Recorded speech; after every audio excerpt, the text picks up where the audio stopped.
दूर हटाओ डैडी सैडी, बहुत पी लिया कोला कैंडी, अब करेंगे मर्दों वाली बात। डीजे अजय मलमल।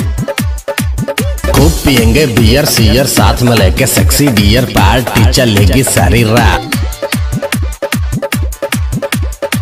लवंडिया लवंडिया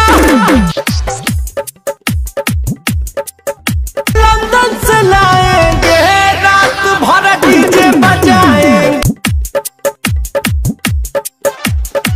लवंडिया लंदन से लाएंगे, रात भर डीजे बजाएंगे। रजनी के स्टाइल में सिगरेट जलाएंगे, धुएं का छल्ला